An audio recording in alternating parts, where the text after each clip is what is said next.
Olá, pessoal. Estamos mais uma vez aqui no Justiça de Salto Alto e hoje com a honra de receber a Elaine Caparrós. Elaine é uma sobrevivente de tentativa de feminicídio, mas eu falo isso com ar de sorriso porque realmente ela é um milagre. Ela é uma ativista agora no combate à violência doméstica e é líder nacional das mídias sociais pelo projeto Justiceiras. E eu acho que assim é a prova de superação de uma pessoa que faz as suas cicatrizes a cura para outras e para auxiliar outras mulheres. Elaine, é um orgulho para nós termos você aqui. Muito obrigada. Oi, Rose, tudo bom? Eu que digo, eu que te agradeço pelo convite, me sinto honrada e é um orgulho para mim também poder estar aqui falando com você, né? E trazendo algo de útil para as mulheres que estejam nos ouvindo, nos assistindo, né? Que isso que é o que importa. Sim. O mais importante de tudo é a gente poder dividir a experiência com essas mulheres, né? Exato. E eu quero destacar aqui, Elaine, desde o primeiro momento que eu te revi, né? Porque eu tinha visto a sua matéria à época, conheço a sua história, e eu quero que você fale aqui, claro, como foi um pouquinho um resumo, para a gente falar exatamente a superação, né? O fato que te aconteceu e o que você é agora, que é o que importa para nós. E você está aí linda, poderosa, brigando por outras mulheres, e é disso que a gente quer falar. Mas é importante você falar sobre o que você passou, e eu destaco que eu não te reconheci. Então, assim, eu queria que você falasse isso para as mulheres que estão em casa, a sua história, como você sofreu e de onde veio esse resgate. Como foi a sua história? Olha, Rose, foi uma coisa bem inesperada para mim, porque eu já estava solteira há quase 5 anos e meio e estava muito bem solteira, cuidando da minha vida, estudando, e eu ia abrir uma escola de estética, não uma clínica. Uhum. Era uma escola para poder dar cursos a preços populares para mulheres de baixa renda terem a oportunidade de se profissionalizarem. Era esse o meu intuito. E eu tinha marcado de assinar um contrato de um galpão que eu ia alugar, né, no sábado às 13 horas, mas infelizmente, né, isso foi no ano passado, o agressor cometeu essa tentativa de feminicídio de sexta para sábado. Então, acabou que eu nem dei procedimento, nem dei continuidade no meu projeto, né, junto com uma grande amiga minha. E esse agressor, que eu chamo ele de monstro, covarde, né, enfim, ele me pediu amizade no Instagram, não foi em site de relacionamento, mas se tivesse sido também, para mim, seria a mesma coisa, não faria diferença. Ele me pediu amizade no Instagram e falou que acompanhava a carreira do meu filho. Meu filho é um lutador de jiu-jitsu, é o Myron Gracie, da família de jiu-jitsu, né, que tem pelo mundo todo, e meu filho tem isso no sangue dele, ele ama lutar. Então, ele estava com muitos seguidores no Instagram e ele postou uma foto, meu filho postou uma foto minha e dele, dizendo, matando as saudades da minha mãe. E eu recebi 2.500 solicitações de amizade em 3 dias, assim, e orgulhosa comecei a aceitar. E entre essas solicitações veio desse agressor, que falou que era fã do meu filho, que acompanhava a carreira dele e que gostaria muito de me conhecer e me dar um abraço. Aí eu falei que não, isso escrevendo, né, no Instagram. Falei que não fazia sentido, agradeci pelo carinho, né? Mas falei que não ia ser possível. E ele me pediu se podia ficar conversando só comigo, porque eu estava equivocada, que ele não estava me pedindo namoro, nem me convidando para ir ao motel. É exatamente isso que ele falou. É bom que as pessoas saibam exatamente qual foi o texto, porque esse tipo de homem, eles são manipuladores, não é, Rose?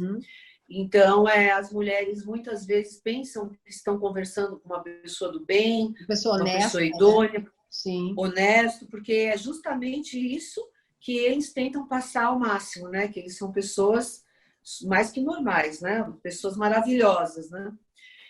E ele pediu para se eu poderia ficar conversando com ele lá mesmo no Instagram, então, se tinha algum problema. Eu falei que não.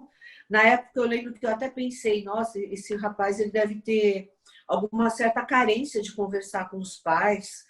Sabe essas pessoas que você pensa que tem depressão e que pode vir a se suicidar? Né? Uma dependência, criar uma dependência contigo. Isso, ele confundiu a minha mente, entendeu? Uhum. Ele me manipulou com a conversa dele. E isso eu aceitei ficar conversando com ele pelo Instagram. Nós ficamos conversando ao longo de uns 7 meses, mais ou menos, para você. Olha quanto tempo nós ficamos conversando. Imagina, ele me convidou para encontrá-lo mais de 15, 20 vezes. Sempre ele fazia convites para nos encontrarmos para almoçar juntos, para ir beber um café, um suco, churrasco, festas, praia. Me fez inúmeros convites, eu nunca aceitei.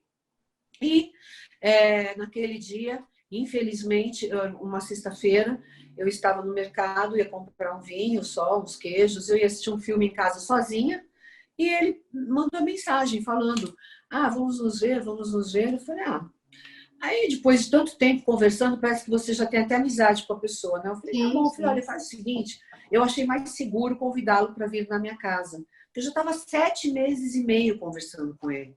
Já dava a impressão que ele era uma pessoa do meu convívio. Inclusive, no Instagram dele, ele postava ele no trabalho, estudando, postava ele com os familiares, com os amigos, fazendo jiu-jitsu, que ele praticava também a mesma arte do meu filho, né? Que é jiu-jitsu. E aí eu falei para ele, faz o seguinte, então, eu tenho uma coisinha, amanhã eu vou acordar muito cedo e eu não posso ficar com você até tarde. No máximo 11h30, meia-noite, você vai ter que ir embora. Eu preciso dormir meia-noite, que amanhã eu tenho compromisso. Ele falou assim, perfeito. Eu falei assim, então passe no meu apartamento, a gente bate um papo, bebe um vinho, de repente a gente até sai aqui perto rapidinho, come uma pizza. E tudo bem, se você não se importar, ele, não, perfeito, passa o seu endereço. E ele foi. Aí ele chegou lá, mudou o nome na entrada, mas eu confundi, eu achei que fosse nome composto, autorizei a entrada dele, e depois eu servi vinho para ele e tal, a gente brindou, ficamos conversando normalmente. Ele foi muito educado, muito simpático, muito gentil. Nossa. Olha, acima de qualquer suspeita. Não tinha nada que eu dissesse assim, esse moço vai fazer isso comigo. E aí, ao longo da nossa conversa, eu comecei a sentir que eu estava ficando fora de mim. Não é que eu me senti zonza, é como se a realidade estivesse passando para um sonho. Eu estava conversando com ele e, de repente, tudo aquilo começou a se transformar como se eu estivesse sonhando. Mas você foi dopada ou não? Você chegou a ser dopada? Você chegou a ser Ele dopada? me drogou, com certeza. Caramba. Eu não tenho dúvida. Eu não tenho a menor dúvida. Não tenho a menor dúvida. Sim, porque essa sensação que você falou é disso. Né? Isso, ele me drogou, tenho certeza. Eu nunca senti isso na minha vida. Aí nós estávamos conversando, de repente eu achei que eu estivesse dentro de um sonho. E eu lembro que eu perguntava assim, nossa, eu lembro de me questionar, né? Uma conversa que eu falo assim, meu Deus, o que eu estou fazendo aqui? Quem que é esse moço? Mas aqui é minha casa. Eu ficava meio perdida, assim, mas eu estava achando que era sonho. Até um certo momento que ele pediu para nós deitarmos. Eu já vi que eu estava no meu quarto. E ele falou, deita no meu ombro para a gente dormir abraçadinho. E eu olhei aquilo e falei assim, esse moço é bonzinho, tá pedindo para eu deitar. Pelo menos no meu sonho, esse moço é bonzinho, né? Ele não tinha me batido ainda. Aí, enfim, eu deitei no ombro dele e depois de um tempo, não sei quanto tempo, me girou assim na cama, me jogou pro chão. Só que eu não tinha consciência de que isso tudo que estava acontecendo era real, entendeu? Era uma agressão também, até então, né? Não, nada foi com o meu consentimento. Eu estava fora de mim. Esse cara me drogou, né? Então, sim, claro. Eu não tinha a partir dali você já não tem mais controle nenhum. A partir desse momento que você começa... Exato, nada, nenhum controle. Aí eu fui jogada no chão e eu comecei a ser espancada, assim, esmurrada, né? Na verdade, ele fechava a mão e me dava murros, assim. Nossa, inclusive, quando eu vi na TV agora que aquele moço negro que, Deus me perdoe, que foi assassinado pelos seguranças do supermercado. É uma agressão gratuita ali, horrível. Você viu o policial que dava murros nele, assim, sem parar? Sim, sim. Então, meu agressor fazia igual em mim.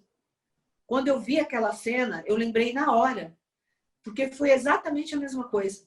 Ele me dava uma sequência de 10 socos, assim, ó, direto desse lado.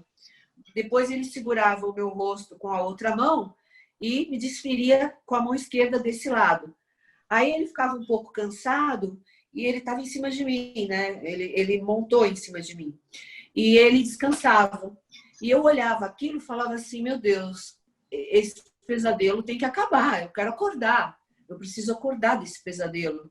E eu tentava acordar e não conseguia até um momento que eu falei, meu Deus, isso não é pesadelo, isso é real, está realmente acontecendo. Esse moço está me matando, ele vai me matar? Talvez tenha passado um pouco o efeito, né? Ter demorado mais. Acho que por causa dos murros deve ter liberado uma, sei lá... Uma substância ali, entendi, de defesa. É. Aí eu comecei a conversar com ele. Eu falava assim, pelo amor de Deus, por favor, eu sou uma pessoa boa. Eu nunca fiz mal para ninguém. Por que você está fazendo isso comigo? E aí ele ficava bravo, falava, cala a boca. E aí ele olhava para mim, fechava a mão e me esmurrava, continuou me esmurrando. Ele não parava. Aí eu comecei a sentir que meu rosto estava fraturando.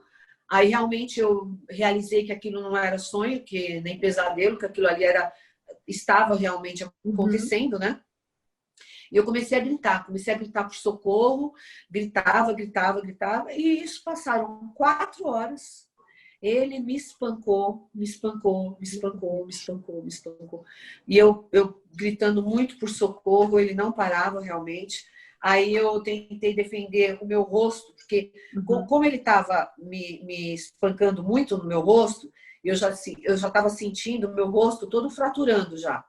Meu nariz, meu Deus, fundo de olho. Teve uma hora que eu pensei que ele tinha arrancado esse olho com a mão. Pensei que ele tinha feito assim, arrancado meu olho, você acredita? Aí eu comecei a pôr o meu braço assim, ó, para defender meu rosto. Aí ele ficou muito nervoso e começou a me morder, ó, tá vendo? Meu pai, sim. Tá vendo? As marcas, dá para ver até hoje. As marcas das mordidas que eu tenho ainda até hoje, ó. Mas... Ele arrancava, tem que ir desse lado aqui também. E eu me lembro de ter Ele arrancava pedaços de pele. A matéria sobre a frieza dele, né? Eu me lembro de ter lido a matéria sobre uma frieza pós e assim, e de uma situação gratuita, né, Elaine? Gratuito. Meu Deus. Gratuito. Para mim, ele é um psicopata, maluco, louco, que depois eu fiquei sabendo que teve duas meninas que tiveram problemas com ele também, fora que ele também tinha batido no irmão deficiente, agrediu o pai, agrediu a mãe. Então, ele realmente é um psicopata, é um perigo para a sociedade, né? É uma pessoa que não tem condições de conviver em sociedade, um cara que quase me matou. Olha, ele não me matou por um milagre. Foi um milagre, Rose. Não, E eu, naquele momento, só pensava no meu filho, que eu precisava ficar viva, eu queria viver, eu não queria partir, sabe? Não queria partir, eu queria, pensava no meu filho, né? Mas eu achei que eu ia morrer. Toda mãe. Eu achei que eu ia morrer. Toda mãe, né, Elaine? E aquela situação, e ele sabendo quem era seu filho, né? Para você ver a audácia do psicopata, desculpe, a gente não está aqui fazendo um diagnóstico, mas, meu Deus, é uma coisa muito séria isso. Uma mulher... E aí ele alegou que teve um surto, enfim, mas eu não acredito. Eu realmente não acredito que ele teve surto nenhum. Não, claro que não. É só até pela vida pregressa e pela situação da dissimulação, né, Elaine, que nós sabemos. Inclusive, deu nome errado na portaria, falou que chamava Felipe, e eu questionei e falei, não estou esperando nenhum Felipe. Ele falou que chamava Felipe Vinícius. Então, ele já estava com intenção, inclusive, de confundir na portaria para que não fosse registrado o nome dele. A entrada dele. Entendeu? Ele queria passar por outra pessoa. Era premeditado. Aí você já entende que foi premeditado, claro. Mas olha, Rose, vou falar uma coisa para você. Eu fui parar no CTI, né? E na UTI. Fiquei lá 4 dias. Do quarto para o 5º dia, eu consegui ir para o quarto, né? E eu consegui me olhar no espelho e eu decidi, eu tomei uma decisão ali, que eu ia me recuperar rapidamente, porque eu não queria perder tempo para retomar e ressignificar a minha vida, né? Porque eu falei, eu não posso paralisar a minha vida por causa disso. Já aconteceu uma coisa horrível que eu jamais esperaria passar na minha vida. Eu sou uma pessoa super tranquila, super na minha. Nossa, acho que mais tranquila do que eu é difícil, viu, amiga? Mas Eu sou são muito essas tranquila. pessoas, né, Elaine? São essas pessoas. E você veja a sua intenção, a sua empatia ficar clara quando você diz qual era o seu projeto do dia seguinte. E então, está aí comprovado. E eu sempre repito isso para as pessoas que estão em casa, que as vítimas são pessoas incríveis. Eu não me canso de dizer isso. Não que toda mulher não seja, mas eles escolhem o que falta neles e o que eles nunca vão ter de forma genuína. Então, assim, a mulher é incrível, sim, e por isso ela foi vítima, infelizmente. Assim, uma coisa me chama a atenção, só para você esclarecer para as pessoas, como que você foi encontrada? Você conseguiu despertar, ele foi embora e você conseguiu fazer um pedido de socorro? Ou teve que alguém invadiu? Você nem se lembra, você desmaiou e não sabe? Não, eu lembro, ele estava me espancando, e aí o segurança do prédio tocou a campainha e ele saiu de cima de mim e correu para a porta. Mas nessa altura do campeonato eu já não enxergava mais, porque os meus olhos, ele me esmurrou tanto os olhos, que eu fiquei com os olhos desse tamanho. Tem as fotos, né? Sim, eu me lembro de Inchou ter desse visto as tamanho e fotos. Eu vi as fotos com você fechou. agredida, tanto é que eu não te Os meus reconheci. olhos fecharam. Eu não te Ele, reconheci. ele, não, tem gente que não reconhece mesmo, ele fraturou o dente. Eu pensei que meu rosto nunca mais fosse voltar ao normal. Eu confesso que aqui ainda eu tenho um pouco de inchaço. Eu acho que ficou um pouco inchado essa parte aqui, tá vendo? Porque foi onde mais ele me agrediu, né? Mas tá linda, E, Elane, tá linda. Eu não sei, eu obrigada. te vi. Não, sim, porque a história que você está contando, primeiro, só de você se reconstruir como mulher, como pessoa, já é um milagre, realmente. O É, termo é esse, não existe outro. Né? E é realmente Deus que tem uma missão aí para a sua vida em relação ao que você está fazendo agora. Que eu foco nisso justamente para que você passe esse seu caso concreto, para alertar, sim, é. outras mulheres, né? E eu quero que você fale um pouquinho disso. Antes da gente entrar, eu só queria destacar, porque eu uso também aqui o meu canal e o Insta para valorizar os profissionais. Então, assim, eu vi que no seu caso, você foi recebida ali pela delegada Adriana Belém, que é uma Sim, ótima profissional, também vai ceder maravilhoso. aqui uma entrevista conosco, e o doutor Alexandre Abraão, que é um juiz que foi até meu professor de faculdade, e eu queria fazer colocar, né, nomear, que a gente só faz isso, obviamente, quando é o positivo, né? Porque quando a gente também sempre fala dos maus profissionais, das pessoas que deixam a desejar, e quando também é o inverso, a gente gosta de destacar. Né? Então, eu queria falar um pouquinho sobre isso, e daí a gente já vai falar sobre o que você está fazendo agora.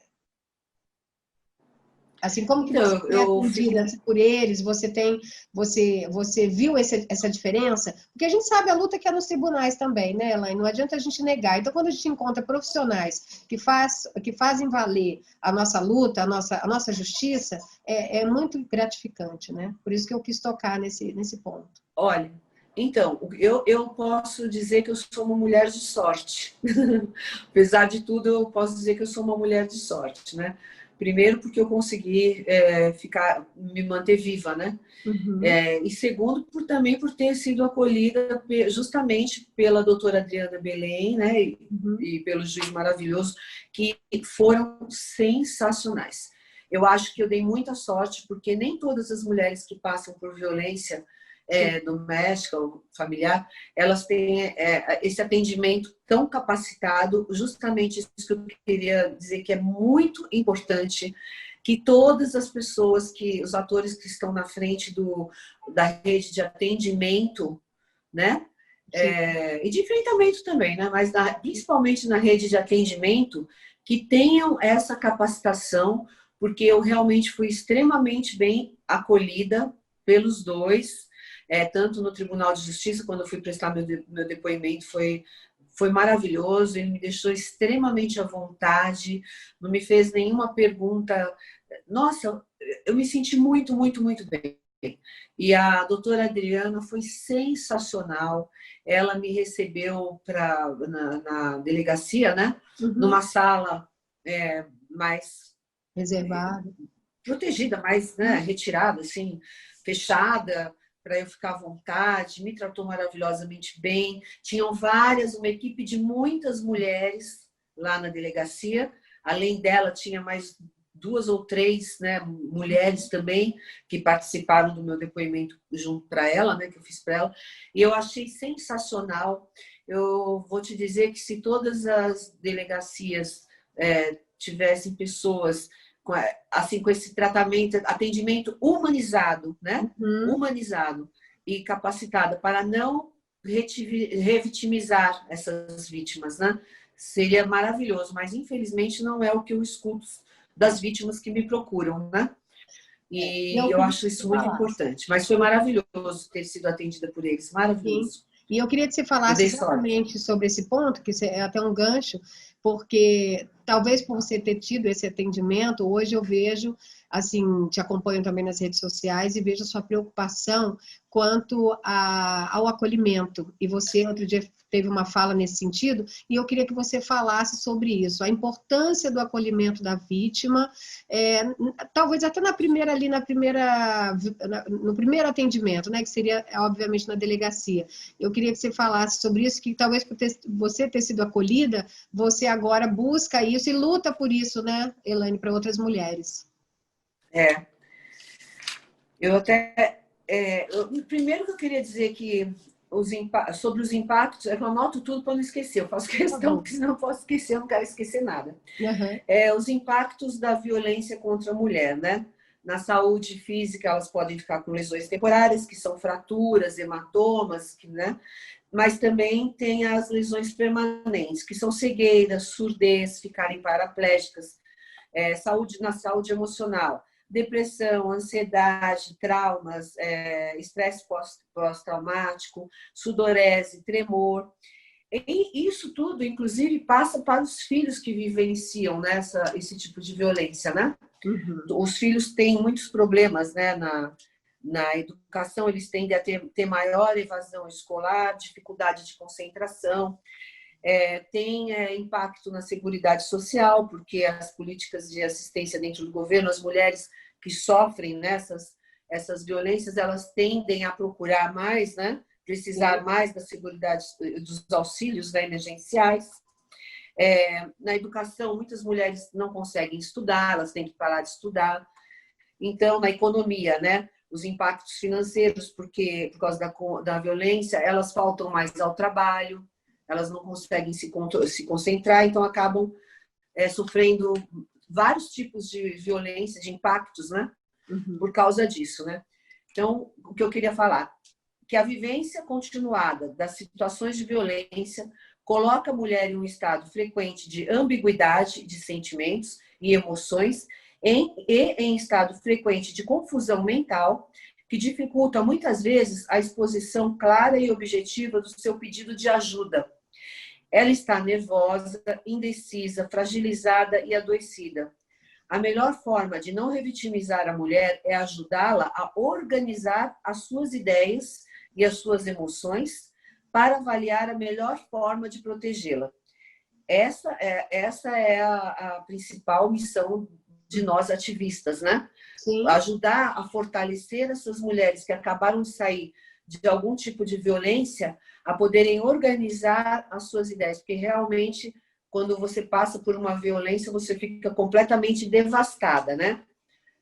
E o que eu acho que é importante dizer, né, que nem sempre o sucesso da intervenção de um ativista depende da formalização da denúncia pela mulher, e muito menos do rompimento da relação abusiva, porque há vários motivos que levam uma mulher a não tornar público as agressões que ela sofre, né, do seu parceiro, assim como a não formalizar a denúncia, e também há motivos que levam a mulher a permanecer na relação violenta, né? Então, cabe a nós fazermos aquela análise de risco e tentar fazer com que ela compreenda o que é necessário para ela romper esse ciclo.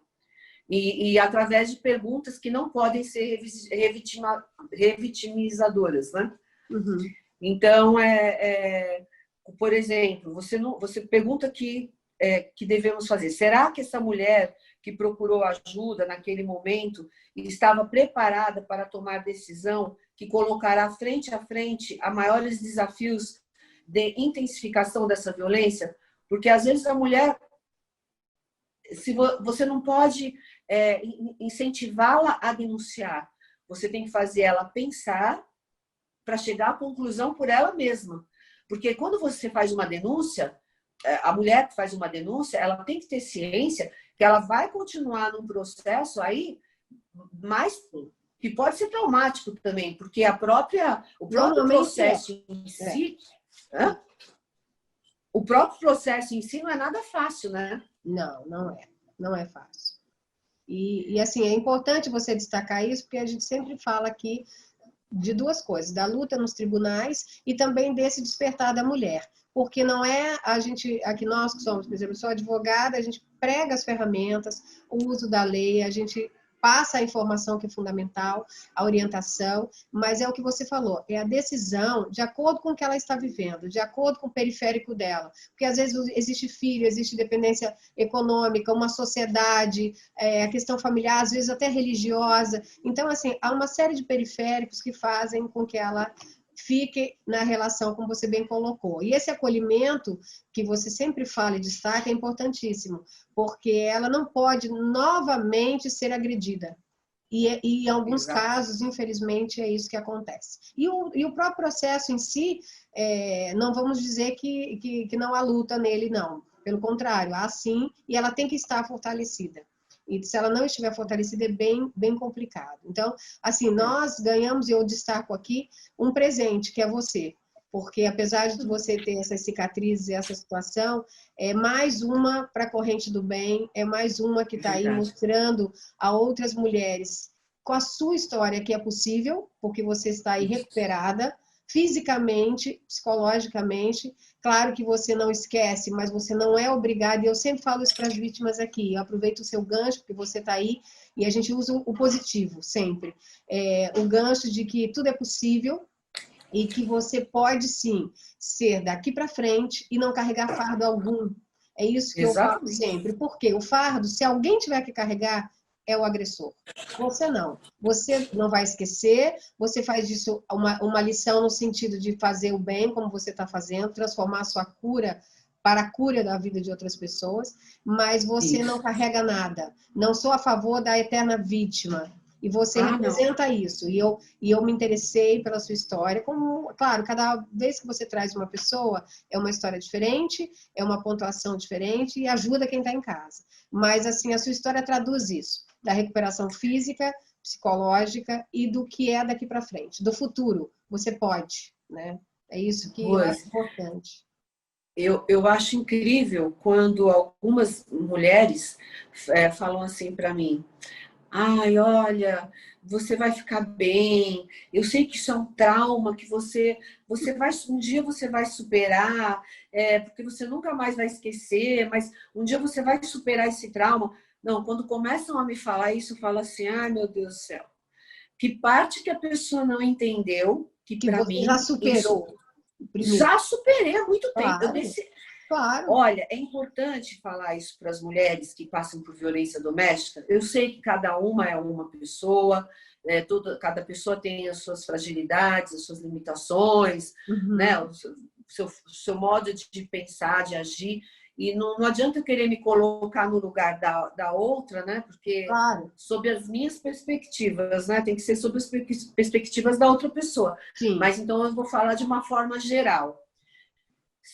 Assim, a minha opinião, se a pessoa já passou por uma violência horrível, que é devastadora, porque, na verdade, qualquer mulher que sofre violência física, como a violência doméstica, ela não está sofrendo só violência física, ela está sofrendo violência moral, psicológica, patrimonial, muitas vezes sexual também, eu fui molestada. Então, a mulher, ela sofre todas as violências. Eu sofri violência psicológica, eu estava ali sendo espancada e o cara falando que ia me matar, entendeu? Sim. Eu sofri patrimonial, eu tive um prejuízo enorme, né? Minha vida paralisou durante meses porque eu tive que fazer tratamento odontológico, tratamento de vista, né, o oftalmológico, eu Uhum. perfurei tive o meu pulmão perfurado, eu tive insuficiência renal, ele perfurou meu pulmão, ele me causou insuficiência renal, ele me causou anemia profunda, entendeu? Então, se a mulher já passou tantas coisas horríveis, né, por causa dessa agressão, se ela não conseguir compreender que a recuperação dela, tanto física, psicológica, depende dela. Só ela tem que encontrar essa força dentro dela, entendeu? E não achar que ela foi humilhada, ter vergonha. Quem tem que ter vergonha é o agressor. Exatamente. Exatamente. Essas ideias estavam muito invertidas, né? Por isso que quando eu fui a público falar do que eu passei, falei normal, eu queria ajudar, que as mulheres soubessem o que pode acontecer, né? E sim, eu fui entrevistada e perguntou, você deve estar se sentindo muito humilhada, né? Menina, eu levei um susto a hora que a entrevistadora me fez essa pergunta, porque eu pensei assim, nossa, eu acho que ela quer que eu responda que sim, mas eu não vou mentir, porque eu não me sinto humilhada, em hipótese alguma, de jeito nenhum. Aí eu falei que não, óbvio. Então, eu acho assim, a mulher que sofre isso, ela precisa ter inteligência emocional. Se já aconteceu uma coisa péssima, ela tem que ser forte e ser sua própria melhor amiga. Sim. E decidir superar, não é verdade? Não, e você disse a palavra-chave quando você disse que se olhou no espelho, no hospital, no quarto, e decidiu superar. Ali você salvou a sua vida e acelerou a sua recuperação. Porque, assim, com a experiência que eu tenho com vítimas, é exatamente uma decisão. É você determinar o que você quer para a sua vida. E ali é disso que constrói diferente, reconstrói com um prazo. Aí é claro que depende de cada vítima, como você falou. Mas você decidiu, certamente a sua recuperação foi mais célere, né? Tem que decidir. Sim, no coração e na mente. Você tem que decidir. Vou me recuperar, vou ressignificar a minha vida e tem que ser rápido.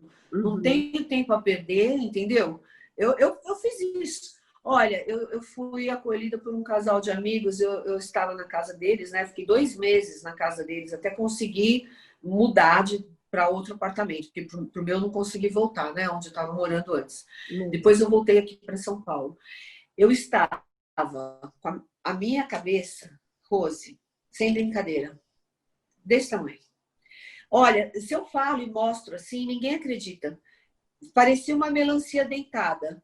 Meu rosto preto, preto. Eu estava lá na casa desse casal de amigos, eu já acordava de manhã e passava corretivo, passava irudoide para clarear, e passava corretivo em cima, porque eu não queria me ver com o rosto roxo. Então, eu já ia me arrumando, entendeu? Eu falei, não, tem que retomar a vida, isso que importa. E eu fui retomando, mas maravilhosa. Eu achei que eu fosse voltar a trabalhar com paisagismo, ou eu iria retomar o projeto da escola de estética, né?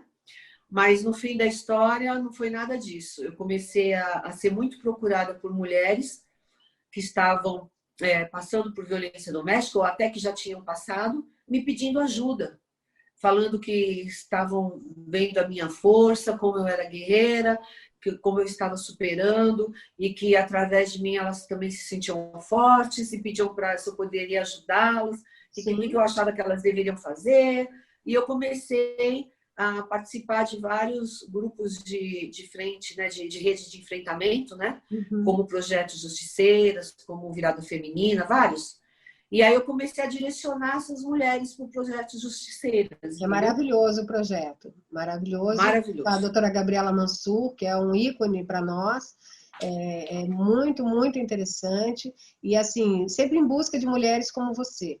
Então, assim, eu vejo isso com bons olhos e divulgo o que posso, ajudo no que posso também, porque isso é que faz com que outras sejam salvas, né? E, é verdade. Assim, e uma coisa que eu queria te perguntar, e que a gente sente muito também com a vítima, principalmente uma mulher empoderada, que é livre, como você disse, solteira, o julgamento de outras pessoas, que, aliás, o julgamento por si só já é cruel, né? Eu sempre digo isso, que você não tem o direito de julgar ninguém se a dor não é sua. Mas por que eu pergunto isso? Para a mulher que está em casa, esquecer que ela vai ser julgada desse modo ou daquele. Ninguém tem que julgá-la, né? Ela tem o direito de ser feliz. E assim, o julgamento, quando houve a sua agressão, por homens e principalmente por mulheres, porque você é uma mulher livre, e é disso que eu quero falar. E a mulher livre assusta, né? Ela assusta, ela incomoda. Então, assim, eu queria que você pontuasse só um pouquinho sobre isso, porque realmente você se estabeleceu, mas eu imagino que tenha havido julgamentos para de novo te agredir. Eu estou falando de um contexto. Sim, né? com certeza teve. Olha, Rose, eu já estava separada há quase 5 anos e meio, quase 6 anos. E desde quando eu me separei, eu não quis me relacionar, não aconteceu de eu me interessar por alguém, sei lá. Eu estava tão bem sozinha que esse rapaz me mandou mensagem durante 7 meses e meio. E em nenhum momento eu aceitei nenhum convite dele ao longo desses 7 meses e meio, porque eu não tinha nenhuma intenção de me relacionar com ele. Sim. E ele insistia que queria ser meu amigo. Ele insistia que queria me dar um abraço. E a gente conversava assim como conversa normal, não era conversa de paquera íntima, entendeu? E é bom você falar isso, Elaine, porque às vezes eles se travestem dessa situação e você aí, para quem está em casa, ver que tem uma dependência. Uma pessoa querer te dar um abraço e insistir nisso, ele já... Claro que nós, de boa fé, empatas, não traduzimos assim. Mas agora, com o seu caso, tem que ter esse alerta. Por quê? Porque foi com isso, com a sua empatia, você falou, nossa, a pessoa está me pedindo um abraço, super normal, natural, mas quem tem o transtorno, a doença, ou seja lá o que for a maldade, porque isso também é maldade, não é só a doença, não vamos minimizar para o agressor, é a situação da pessoa realmente ter uma coisa ali que não encaixa, né? Essa necessidade de te pedir um abraço, com a sua história, é um alerta para outras mulheres, entende o que eu quero fazer? Sim, justamente porque você que empata, você não vê isso como uma maldade. Poxa, a pessoa está me pedindo um abraço, mas com a sua história, isso tem que ser um alerta. Eu, inclusive, fiquei com pena, senti pena dele, porque eu achava que ele era um rapaz que estivesse passando por algum processo de depressão, de sentir carência de bater um papo com alguém, que talvez os pais dele não conversaram, eu não sabia da história dele, né? Eu não sabia que ele já tinha agredido pai, irmão, deficiente, mãe, eu não sabia. Então, e ele queria tanto conversar, e eu achava assim, nossa, coitado, esse cara me chegou até a ocorrer que ele pudesse ser um, tipo assim, suicida, entendeu? Pessoa depressiva que se suicida. Teve até momento de eu chegar a pensar que ele era uma pessoa muito carente, que tivesse tipo síndrome do pânico, depressão, e que queria muito conversar com alguém. Eu achava isso. E depois de 7 meses e meio... Dessa, né? Uma situação absurda. Se eu quisesse sair com ele, por que eu ia demorar 7 meses e meio? Me fala. Eu não poderia ter saído no primeiro, no segundo, no terceiro, no quarto, no quinto, no sexto mês. Elaine, e se quisesse, você era uma mulher livre e ninguém tinha nada com isso. Agora, não dá o direito dele invadir praticamente a sua vida, a sua casa, a sua intimidade e te agredir. Então, assim, ainda que fosse um rapaz interessante, ainda que você tivesse despertado por ele o interesse como mulher, porque você é mulher, e isso não é pecado, não é absurdo e não é crime. Mas olha, entende? Se fosse o caso, eu assumiria. Falaria, não, sei, afim dele. Mas nem isso foi. Mas e se fosse o caso? Era um direito. Era um direito. Mas nem isso foi. Quando não é isso, é pior ainda, porque você se julga assim e fala, poxa, eu quis ajudar, quis conversar, dar um ombro amigo e ainda fui agredida. É claro que é pior, óbvio. Aí eu não vou mentir para você. Quando comecei a receber mensagens de pessoas me acusando, Ela bloqueava, bloqueio, Claro. bloqueio, bloqueio. E foi o Eu não melhor que sou você obrigada a fez. ouvir desaforo, não Não. sou obrigada, entendeu? Agora, o que a Ninguém gente é. faz, o alerta? Você bloqueou em nome da sua sanidade, perfeito. E É teria isso que fazer aí, isso mesmo, porque o ser humano é é muito isso aí. cruel nesse aspecto. Agora, a Mas, ó, situação de julgar é muito. A gente tem que falar que aí vem a vítima ser agredida de novo. Entende? Ela é agredida em várias fases, é isso que a gente tenta mostrar. Né? Às vezes ela é aí agredida porque ela vai buscar socorro e também pela sociedade. Enfim, mas fale. Aí essas mulheres começaram a me procurar muito e eu comecei a dar esse acolhimento sem experiência nenhuma, né? Uhum. Simplesmente pura compaixão, me interessava em ouvir essas vítimas, porque eu também já tinha passado por isso, eu sei quanto é difícil Sim. sentir na pele essa pior das agressões que uma mulher pode sentir na vida, né? Que é a violência tanto Sob física todas quanto as formas, né? psicológica, né? Isso, E a eu violência. senti na pele isso, eu ficava realmente assim, chateada pelas mulheres que me procuravam e eu acabava ouvindo cada uma e direcionando para os projetos. E aí a doutora Gabriela Mansur, vendo a minha dedicação, apenas por compaixão mesmo, de Uhum. voluntariado, me convidou para assumir a liderança nacional das mídias sociais da rede de acolhimento. Aí, quando eu recebi esse convite, eu fiquei super feliz, mas eu tinha consciência que eu não era capacitada. Assim, Uhum. eu direcionava as vítimas, mas eu não estava capacitada para dar um acolhimento. Você é advogada, você sabe quais são os canais de Sim. atendimento, quais são os direitos dessas vítimas, né? Aham. Todos os direitos que elas têm, as medidas protetivas, Sim. medidas, tudo, né? E aí eu falei, não, eu preciso aprender, preciso me inteirar, porque ou eu vou fazer direito ou não vou fazer. Então eu comecei a fazer um curso do Tribunal de Justiça do Distrito Federal, juntamente com a Secretaria Nacional de Políticas para as Mulheres, para dar acolhimento a vítimas de violência doméstica. Eu concluí o curso na semana passada. Olha, foi maravilhoso, foi maravilhoso. Tanto que quando a gente vem, quando eu vou para umas lives, né, eu Uhum. sempre procuro separar coisas que eu acho muito importantes, né, do curso que eu fiz. Por isso que eu estou sempre Tá com o lá. meu caderninho aqui, tudo anotado, para não Essencial. esquecer. Sim. Porque eu vou te falar uma coisa. Eu achava que eu soubesse alguma coisa, mas depois que eu fiz o curso eu vi que eu não sei nada, não sabia nada, né? Mas na verdade, Muitas mulheres. todas vão aprendendo. Todas nós vamos aprendendo, né, Elaine? Na verdade, não é que Isso. eu não sabia. Você tinha aí, acho que o essencial, que era a sua E o que luta eu, e a sua própria história. E aí, depois, o mas o que eu conhecimento você vejo foi buscar. Mas o que eu vejo é que as mulheres, de uma forma geral, tirando as que são da área, né? Aham. Elas não têm ideia dos seus direitos, de todos os canais de atendimento, não têm ideia, Não, não. entendeu? Das casas de acolhimento. Tem muitas mulheres que não sabem nem que existe o número 180.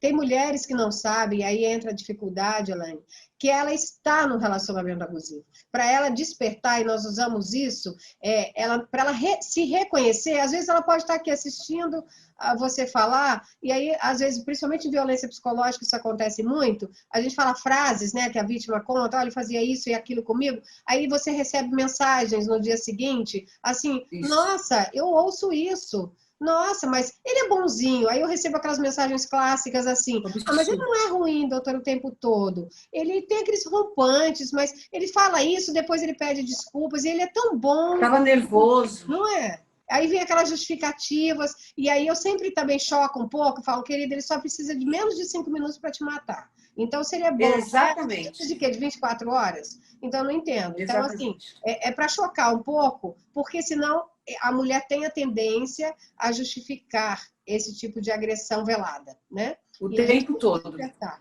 E nós temos O que tempo despertar. todo. É, Não, e o pior é que quando muitas que acontece que sofrem a violência e ainda voltam e reatam com o mesmo cara. sim, sim. É surreal. Dá a impressão que ele é o último homem do mundo, mas é que são várias São vários justificativas, fatores. né? Então, Só que elas não conseguem entender que nenhuma dessas justificativas vai garantir a vida delas. Pelo contrário, Elas estão justificando.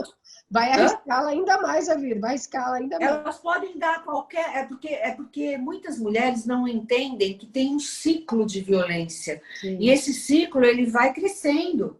Ele vai crescendo, né? Começa com uma violência, um empurrãozinho, um xingamento, depois começa já a te isolar do seu convívio social, dos seus familiares, aí já te proíbe de trabalhar, entendeu? São várias fases, né? Sim, é isso mesmo. E muitas vezes as mulheres elas não sabem disso, elas acham que vai ficar tudo bem. Quando menos esperam, nada justifica, né? Exato.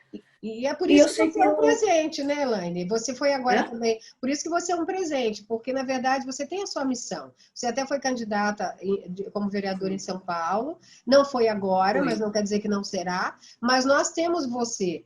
Quando eu acho que você tem ainda uma missão a desenvolver, antes disso, não que o mandato não ajudasse, mas eu acho que você está tão focada, pelo que eu percebo, e nas suas lives também, tão comprometida, que seria um desperdício, porque nós sabemos que daí você teria obrigatoriamente que desfocar. E acho que nesse primeiro momento você tem tanto a contribuir que vai nos ajudar muito.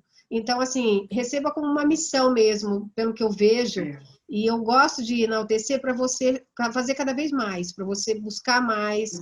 Obrigada. E salvar mais mulheres, porque e o que precisar, eu também vou estar sempre aqui, porque eu realmente valorizo isso. Você mesmo tem autocrítica, você buscou conhecimento de uma área que não era sua. Então, assim, está buscando, né, cada dia mais, e auxiliando. Agora eu estou fazendo gestão pública. Estou fazendo MBA em gestão pública. E a mídia, e hoje as redes sociais, Elaine, têm um alcance e uma contribuição com essas vítimas que a gente não tem nem como mensurar. Às vezes ela não tem acesso a nada, mas a rede social, ela está ouvindo aqui, ouvindo ali, aí ela ouve você, depois ela ouve um médico, depois ela ouve a mim, depois ela ouve, ela vai formando essa convicção que é maravilhosa. Assim, o que você entende do seu projeto hoje? Assim, você já está no projeto Justiceiras, que você presta esse serviço que é de utilidade pública, né? Eu sempre falo isso do projeto Justiceiras. E o que você tem, assim, para você como meta? Assim, para você, Elaine, para ajudar outras pessoas? O que você tem algum projeto, alguma ideia peculiar, ou você vai fazendo um pouco cada dia? Não, então, eu voltei a atuar, né, no projeto Justiceiros como voluntária da rede de acolhimento, como eu te falei. Eu já voltei, já estou atendendo, já estou dando atendimento, né, de voluntariado para as vítimas. Fora isso, eu já dou atendimento também fora do projeto. Sim. Porque é incrível as coisas que, depois que você passa por isso, o número de pessoas que eu conheço, de mulheres que eu conheço que sofrem violência e me procuram. Eu nunca iria imaginar quantas mulheres que sofrem, que eu conheço ou de longe ou de perto, e me ligam, Elaine, você não vai acreditar. Acabei de ser espancada pelo meu namorado. Elaine, meu marido me agrediu. O que eu faço? É incrível. Então, é uma coisa que eu já venho fazendo, mas o meu projeto maior é conseguir realmente atuar na política mesmo. Eu estou fazendo gestão pública porque eu quero, de repente, voltar a tentar mais alguma vez. Sim, claro. Que seja, mas ou então trabalhar em alguma secretaria nessa área de combate à violência doméstica, da Secretaria de Políticas Públicas para as Mulheres, por que não, né? Eu quero tentar, porque eu acho que tem muita coisa ainda a ser feita. Por exemplo, não tem políticas públicas para as filhos de vítimas de violência doméstica, não existe. Não, e são as vítimas invisíveis, né?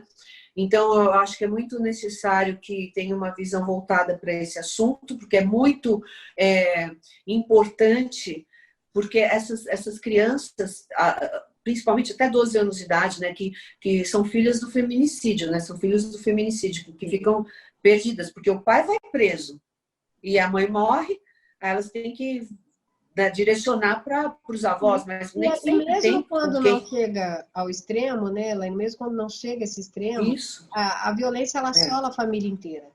Aliás, nós temos até essa pauta também no sentido de que a violência doméstica vai para a vara da violência doméstica, é uma situação de sensibilidade, os próprios juízes e promotores que vão para essa área podem ter atuado em outras ali criminais mais pesadas, entre aspas, mas só vão ter o olhar diferenciado quando estão na vara de violência doméstica, e nós até pegamos também a junção, em algumas situações, da vara de família, porque a criança, filhos da violência, eles são assolados e, como você bem colocou, são invisíveis nesse contexto, ainda que não aconteça o pior de um feminicídio, eles ficam com graves sequelas, porque estão vendo a mãe sofrer, vendo aquela mãe ali já agredida, e eles ainda vão para um outro caminho, muitas vezes, quando não se trata estritamente do feminicídio, da litigância abusiva, começa a ter processos contra essa mãe, utilizar guarda, utilizar outras situações para assolar mais ainda essa vítima e essa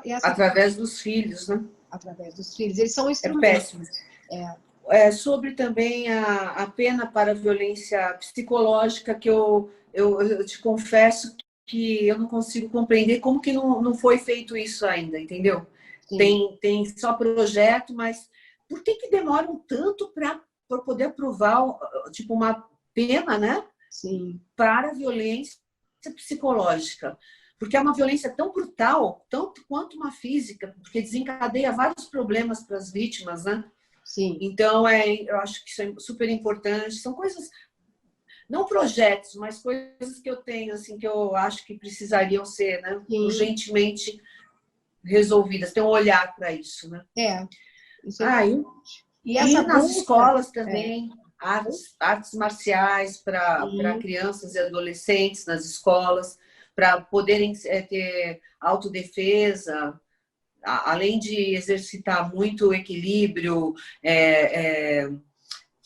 disciplina. Sim. É muito bom, né, para todas as pessoas, mas eu acho que falta muito isso hoje em dia nas escolas. A violência psicológica realmente é ainda um paradigma para nós a ser quebrado, porque tem aí, como eu já te falei até outro dia numa outra live, a questão da violência, do dano psíquico como lesão corporal, que é tipificar a violência psicológica, que para mim cabe muito bem, e essa tese está sendo defendida, mas ainda é assim, passos de tartaruga de uma evolução, e assim, nos tribunais ela é de difícil reconhecimento a violência psicológica quando ela acontece de forma exclusiva.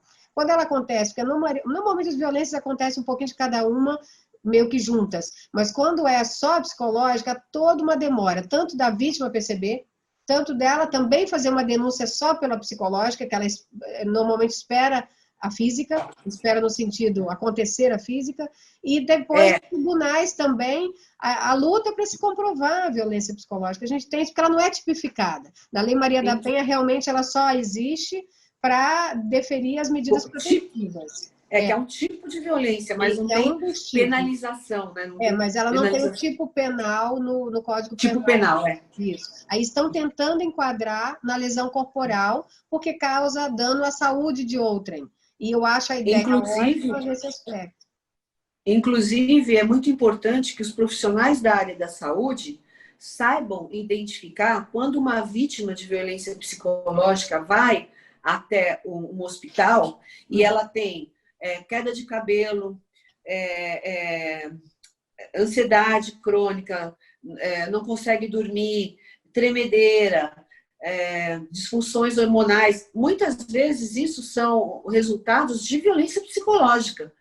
Então, os próprios profissionais da área da saúde também têm que ter essa capacitação para saber identificar. Porque pode parecer que não, mas é sim. Muitas mulheres que sofrem violência psicológica, elas ficam com várias sequelas. Síndrome do pânico, esquecimento, falta de memória, perda de memória. São vários problemas. E nesses casos tem que pegar os laudos, nesses casos que eu estou falando de querer tipificar no lesão corporal, pegar um laudo de estresse pós-traumático, dessas doenças que podem ser, que são autoimunes e que são desenvolvidas por essa situação psicológica. Graças a Deus nós estamos em grau de evolução, mas ainda falta bastante. A questão da violência psicológica ainda é uma questão a ser enfrentada. Nós estamos enfrentando ainda bem assim, a passos lentos. Né? Uma pena, né? É uma pena, mas é para isso que é a nossa luta, né, Elaine? Para isso que nós estamos aí. Eu queria, assim, eu ficaria conversando com você o tempo todo, porque além de ser engrandecedor e enriquecedor, não só para mim, como para quem está nos assistindo, mas também, principalmente, assim, você está nas redes sociais, você pode contribuir muito, você está junto a um projeto que está na linha de frente por essas vítimas. Eu queria que você deixasse agora uma mensagem da Elaine, nessa junção da Elaine vítima com a Elaine que superou, porque eu fiz questão de colocar até na sua divulgação, que é a superação de uma mulher que realmente é um milagre, mas que está aí para mostrar que o futuro é onde você tem que focar. Então, assim, eu queria que você deixasse uma mensagem para a mulher que está em casa, lá sofrendo, e nem sequer sabe, de repente, que é vítima, e também as suas redes sociais, ou algo que você queira divulgar, um canal para essas vítimas te buscarem, te procurarem. Então, Rose, eu diria que essas mulheres que não têm consciência, que elas comecem a se conscientizar o mais rápido possível, que elas busquem ajuda, que elas podem frequentar MADA, Mulheres que Amam Demais Anônimas. Elas podem, inclusive, ir até a Casa da Mulher Brasileira, que lá tem assistência psicológica, né? Assistência social, que pode ajudá-las a se fortalecer para tentar compreender o que elas estejam passando. Procura, sim, as ouvidorias, liga para o 180 para saber dos seus direitos, procure se informar dos seus direitos, não é mesmo? Sim. Procurar ajuda no MADA, Mulheres que Amam Demais Anônimas. Para quem nunca foi, eu frequento há mais de 7 anos, eu frequento MADA. Amo, adoro, super recomendo, é gratuito, tem em todos os estados. É só você dar um Google e ver qual é o mais perto, o horário, o dia da semana, os dias e os horários que tem as reuniões. Só chegar lá, vai ser super bem recebida. E para as mulheres que têm medida protetiva, que já tiveram a coragem, né, de romper o silêncio, de buscar os seus direitos e já têm medida protetiva, para nunca esquecer de comunicar nos condomínios, nas portarias dos prédios onde moram, para as pessoas próximas, que elas confiem, informar que elas têm medida protetiva, andar sempre com uma cópia ou a medida protetiva na bolsa. Isso é muito importante, não é, doutora Rose? Sim, sim. Que é muito importante, porque sempre que o agressor, se ele quebra a medida protetiva, você já tem condições de pedir um socorro, já está ali com a medida, ligar para a Patrulha Maria da Penha, 180, que dá... Tem um trabalho maravilhoso. E isso, dá o apoio imediato para mulheres que estão já com a medida protetiva. E é isso, eu acho que as mulheres têm que começar a procurar se informar mais de tudo. Sim. E se curar de uma possível violência psicológica, porque para romper esse ciclo só depende de cada uma de nós.